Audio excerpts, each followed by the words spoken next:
अस्सलामु अलैकुम वरहमतुल्लाहि वबरकातुहू। आदरणीय प्रधानाचार्य, अध्यापक एवं अध्यापिकाएं तथा इस सभा में उपस्थित समस्त प्रिय बहनों, अस्सलामु अलैकुम वरहमतुल्लाहि वबरकातुहू। आज अपने विद्यालय के इस वार्षिक शुभ अवसर पर मैं जिस भाषण को लेकर उपस्थित हुई हूँ उसका शीर्षक है इस्लाम शांति का संदेश देता है। प्रिय बहनों, अंतिम संदेशा नबी करीम सल्लल्लाहु अलैहि वसल्लम का कथन है कि ला युमिनु अहदुकुम हत्ता युहिब्बा लिअखीहि मा युहिब्बु लिनफ्सिहि। इस हदीस से यह तथ्य पूर्णतः स्पष्ट हो जाता है कि इस्लाम धर्म समस्त मानव जाति को शांति में तथा सुशीलतापूर्ण जीवन व्यतीत करने का आदेश देता है। इस्लाम एक ऐसा धर्म है जो संसार के समस्त धर्मों के मध्य अपनी शांति परिचायिका में पृथक है। न्याय, उच्च आचरण, उच्चतम व्यवहार में भी इस्लाम आकर्षण का केंद्र है। यह कहना भी अनुचित नहीं होगा कि इस्लाम ही ने समस्त मानव जाति में सुरक्षा की भावना को उत्तेजित किया है। यदि संसार का कोई भी व्यक्ति समस्त धर्मों का अध्ययन कर ले और इतिहास के पन्नों को उलट डाले तो इस बात में तनिक भी संदेह नहीं होगा कि इस्लाम जैसा धर्म न तो इस संसार में था, न तो वर्तमान में है और न ही भविष्य में होगा।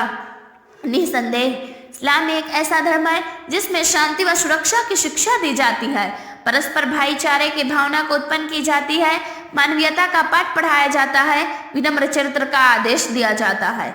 इस्लाम शांति, सत्यता, प्रेम भावना और सहिष्णुता से परिपूर्ण है। प्रिय बहनों, इन समस्त तर्क संगतों का विश्लेषण कर देने के पश्चात खेदजनक बात यह है कि हमारे धर्म को आतंकवाद का धर्म कहा जा रहा है। मुसलमानों को प्रतिक्रियावादी नाम दिया जा रहा है। पूरे देश में इस्लाम के विरुद्ध अभियान चलाया जा रहा है। कभी हमारे मस्जिदों पर आक्रमण हो रहा है तो कभी हमारे स्कूलों को आतंकवाद का अड्डा कहा जा रहा है। यहाँ तक कि हमारे पवित्र ग्रंथ कुरान की पवित्रता का हनन किया जा रहा है।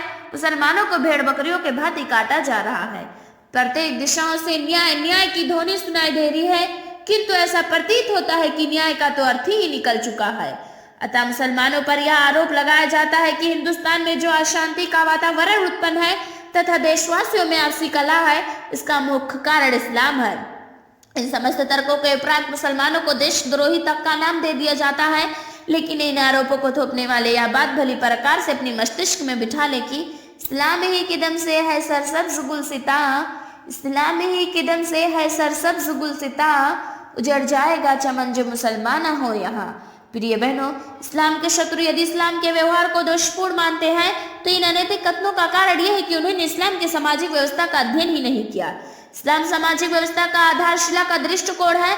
समस्त मनुष्य गोत्रीय है। ईश्वर ने सर्वप्रथम एक दंपत्ति उत्पन्न किया था, फिर उस दंपत्ति से समस्त मनुष्य उत्पन्न हुए जो संसार भर में बसे हुए हैं। आरंभ में इस दंपत्ति की संपत्ति कुछ समय तक एक समुदाय बनी रही। एक ही उनका धर्म था, एक ही उनकी भाषा थी, उनमें कोई पारस्परिक मतभेद न था। परंतु जो जो उनकी संख्या बढ़ी, वे प्राकृतिक रूप से विभिन्न जातियों प्रजातियों परिवारों में विभक्त हो गए। रहन सहन में विभिन्नता आ गई। स्थान स्थान की जलवायु ने उनके रंग रूप आकृति तक में परिवर्तन कर दिया।